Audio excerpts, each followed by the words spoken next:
ہم ختم نبوت پر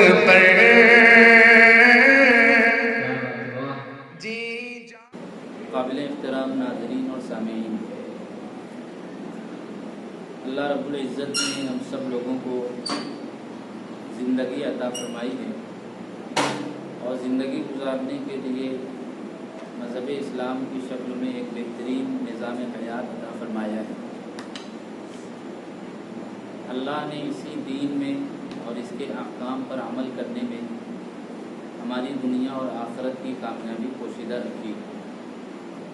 قرآن کریم میں اللہ رب العزت کا ارشاد ہے کہ جو کوئی مرد و عورت ایمان کے ساتھ اچھے اعمال کے ساتھ زندگی بسر کرے، ہم اسے دنیا میں چین و سکون والی پاکیزہ زندگی عطا کریں گے اور آخرت میں ان کے عمل سے بڑھ کر انہیں بدلہ عطا کریں گے۔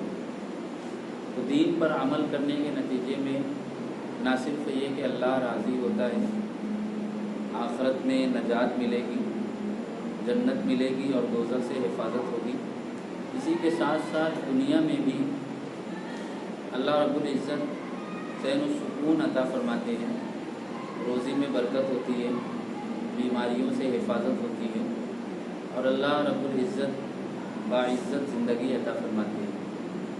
اس لیے ایک مسلمان کی بنیادی ذمہ داری یہ ہے کہ وہ بالغ ہونے کے بعد سے لے کر موت تک زندگی کے ہر مرحلے میں، شعبہ حیات کے ہر میدان میں دین پر عمل کرنے کی کوشش کرے۔ اسلام نام ہی ہے اطاعت اور فرما برداری کا۔ شاعر نے کہا ہے، سر جھکا دیں شوق سے رب کی اطاعت کے لیے، اور کیا شے ہے اسی کا نام تو اسلام ہے۔ تو مسلمان کہتے ہی ہیں اس شخص کو جو زندگی کے تمام شعبوں میں اللہ رب العزت کی منشا اور اس کی مرضی کے مطابق اللہ کے رسول صلی اللہ علیہ وسلم کی سنتوں پر عمل پیرا ہو کر زندگی بسر کرے۔ افسوسناک بات یہ ہے کہ آج مسلمانوں کی ایک بڑی جماعت نے دین اسلام کو اور اپنی شریعت کو چند احکام میں محدود کر دیا ہے۔ آج اسلام کا مطلب یہ لیا جاتا ہے کہ 5 وقتوں کی نماز پڑھ لی جائے، جمعہ اور عیدین قائم کر لیے جائیں، رمضان کے روزے رکھ لیے جائیں، حج اور عمرہ کی ادائیگی کر لی جائے، کچھ صدقہ خیرات اور کچھ ذکر اور تلاوت کر لیا جائے، اسی کا نام اسلام ہے۔ حالانکہ یہ اسلام کا محض ایک شعبہ ہے جسے عبادات کہتے ہیں۔ مکمل اسلام جسے کہتے ہیں اس کے 5 شعبے ہیں: ایمانیات یعنی عقائد، عبادات، تیسرے نمبر پر معاملات، چوتھے نمبر پر معاشرت اور 5ویں نمبر پر اخلاقیات۔ یعنی دین اسلام کے ان 5 شعبوں پر جب کوئی شخص عمل کرے گا تب ہی وہ کامل مسلمان کہلائے گا، اور دین اسلام کی ساری تعلیمات کو اگر تقسیم کیا جائے گا تو وہ ان 5 شعبوں میں تقسیم ہو جائے گی۔ لیکن لوگوں نے دین کو محض چند عبادتوں میں محدود کر دیا ہے۔ نتیجہ یہ ہوتا ہے کہ جب دوسرے شعبوں میں وہ قدم رکھتے ہیں تو دین پر عمل کرنا ضروری نہیں سمجھتے۔ بہرحال ایک مسلمان کی بنیادی ذمہ داری ہے کہ وہ دین اسلام کے بنیادی احکام کا علم حاصل کرے، اس لیے کہ جب تک علم حاصل نہیں کیا جائے گا عمل کرنا ممکن نہیں۔ تو ایک مسلمان کو بنیادی طور پر یہ علم ہونا چاہیے کہ اسلام کے بنیادی احکام اور فرائض کیا ہیں۔ ایمان قبول کر لینے کے بعد سب سے پہلا فرض جو ایک مسلمان پر عائد ہوتا ہے وہ 5 وقتوں کی نمازیں ہیں۔ لیکن بہت سارے مسلمان وہ بھی ہیں جنہیں صحیح طریقے پر نماز کا علم نہیں ہوتا۔ ابھی لاک ڈاؤن کا مرحلہ تھا، بہت سارے مسلمانوں نے اپنے گھروں پر باجماعت نمازیں ادا کی، جمعہ کی نماز پڑھنے کا بھی موقع آیا۔ نہ جانے کتنے گھرانے ایسے تھے جہاں کوئی شخص نماز پڑھانے کا علم نہیں رکھتا تھا۔ نتیجے کے طور پر لوگوں کو اپنی اپنی نمازیں انفرادی طور پر پڑھنی پڑی۔ اسی لاک ڈاؤن میں وہ مرحلہ بھی آیا کہ جب کثرت سے اموات واقع ہوئی تو میت پڑی ہوئی تھی کوئی نماز جنازہ پڑھانے کے لیے میسر نہیں ہے۔ یہ کتنی افسوسناک بات ہے کہ ایک مسلمان کو نماز جنازہ پڑھنے یا پڑھانے کا طریقہ نہ آتا ہو۔ اسی طرح نکاح سے متعلق، میت سے متعلق، دیگر نمازوں سے متعلق، روزے اور زکوٰۃ سے متعلق، قربانی اور عقیقے سے متعلق مسائل ہیں جن سے ہر ایک کو گزرنا پڑتا ہے، لیکن اکثر و بیشتر مسلمانوں کی تعداد وہ ہے جو ان مسائل سے متعلق علم نہیں رکھتے۔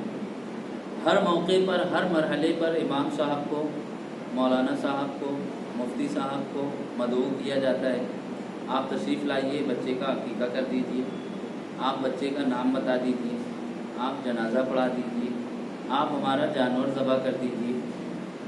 ایک ایک چھوٹے چھوٹے مسئلے کو لے کر لوگ علماء کے پاس پہنچتے ہیں۔ علماء سے ربط رکھنا، ان کی رہنمائی میں اپنے کاموں کو انجام دینا اچھی بات ہے، لیکن ایک مسلمان کو بہرحال دین کے ان بنیادی احکام کا علم حاصل کرنا بھی ضروری ہے تاکہ وہ از خود اپنے کاموں کو انجام دے سکے۔ قربانی سے متعلق یہ مسئلہ ہے کہ جس شخص پر قربانی واجب ہو وہ خود اپنے ہاتھوں سے جانور کو ذبح کرے، یہ افضل طریقہ ہے۔ لیکن آپ دیکھ لیجئے جن لوگوں پر قربانی عائد ہوتی ہے انہیں قربانی کی دعا تک کا علم نہیں ہوتا، نہ ذبح کرنے کا طریقہ معلوم ہوتا ہے، وہ جانور ذبح کرنے کے لیے مولوی صاحب کا انتظار کرتے رہتے ہیں۔ میت اگر ہو جائے تو گھر کا فرد خود نماز جنازہ پڑھائے، یہ افضل بات ہے، لیکن کسی گھر میں میت ہو جاتی ہے، گھر کے کسی فرد کو نماز جنازہ پڑھانے کا طریقہ معلوم نہیں ہوتا۔ اسی طرح نکاح کا جب مرحلہ آتا ہے تو کن چیزوں کو دیکھ کر نکاح کرنا چاہیے، اور نکاح کے بعد زندگی کس طرح خوشگوار انداز میں بسر ہو، اس کے متعلق لوگوں کو علم نہیں ہوتا۔ جب رشتہ نکاح طے ہوتا ہے تو استخارہ کرنا ہے، لیکن استخارے کی دعا معلوم نہیں ہوتی۔ پھر سال بھر میں بہت سارے مواقع آتے ہیں، جیسے رمضان المبارک ہیں تو روزوں کے مسائل کا علم نہیں ہوتا۔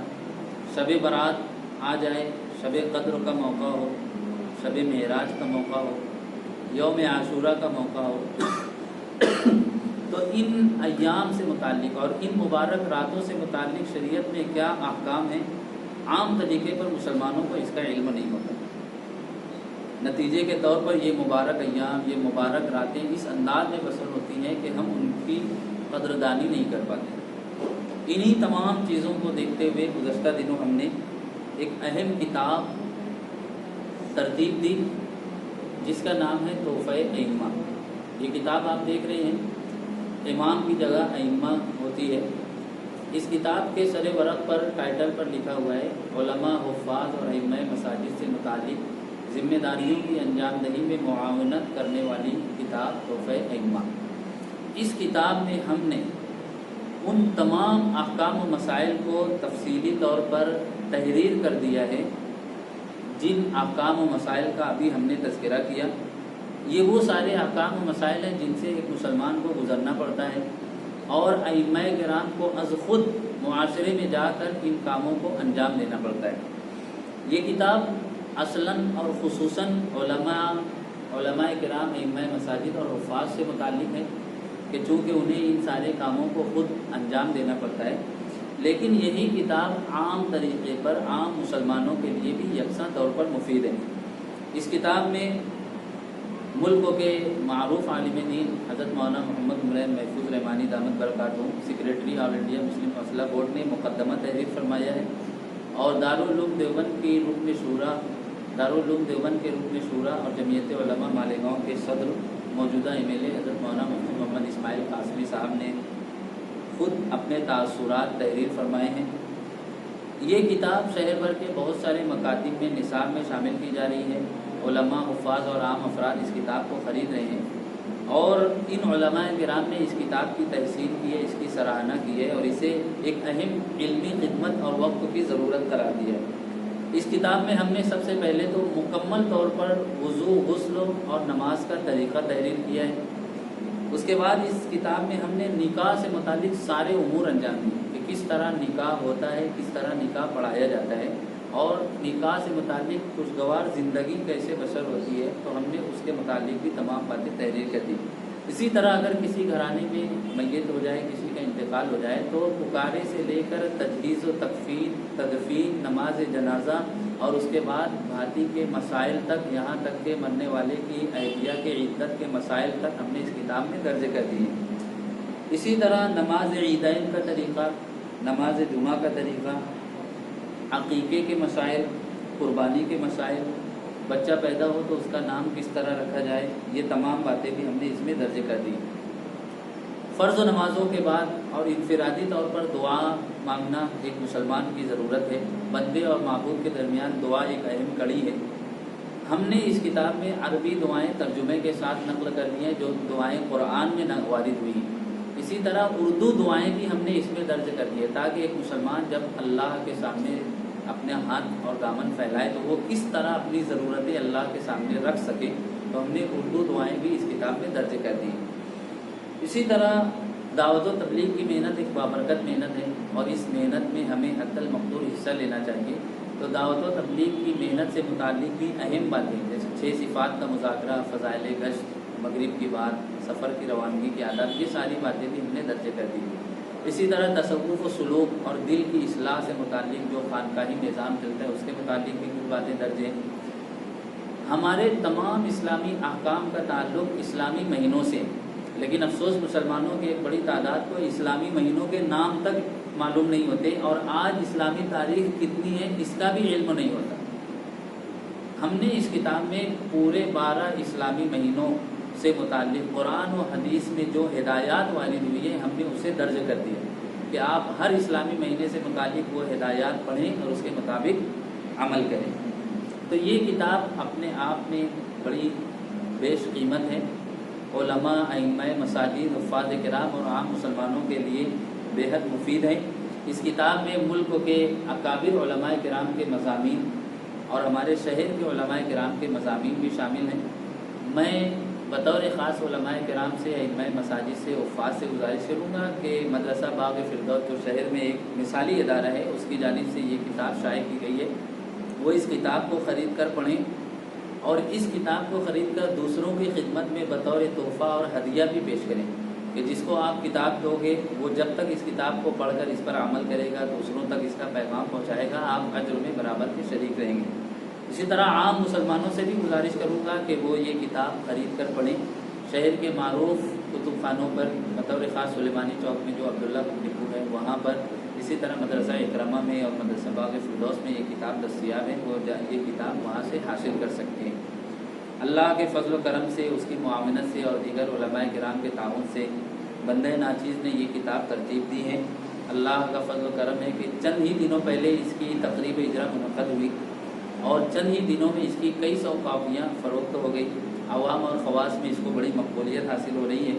میں نے مناسب سمجھا کہ تحفظ شریعت میڈیا سروس اس یوٹیوب چینل کے ذریعے میں عام مسلمانوں تک بھی یہ پیغام پہنچاؤں۔ میں آپ تمام ناظرین اور سامعین سے بھی گزارش کروں گا کہ آپ اس چینل کو سبسکرائب کریں اور اس کے ذریعے اس طرح کے جو قیمتی بیانات آپ تک پہنچے آپ ان کو بغور سنیں اور دوسروں تک ان کو شیئر کریں۔ اللہ رب العزت سے دعا گو ہوں کہ اللہ تعالیٰ اس کتاب کو مقبولیت عطا فرمائے اور اس کے ذریعے سے اللہ تعالیٰ خیر وجود میں لائے اور ہم سب کو اللہ پاک دین اسلام کے مطابق زندگی بسر کرنے کی توفیق عطا فرمائے۔ اللہ تعالیٰ ہم سب سے راضی ہو، اللہ تعالیٰ ہم سب کو چین و سکون والی دنیا کی زندگی عطا فرمائے، آخرت میں نجات عطا فرمائے۔ والسلام علیکم ورحمۃ اللہ وبرکاتہ۔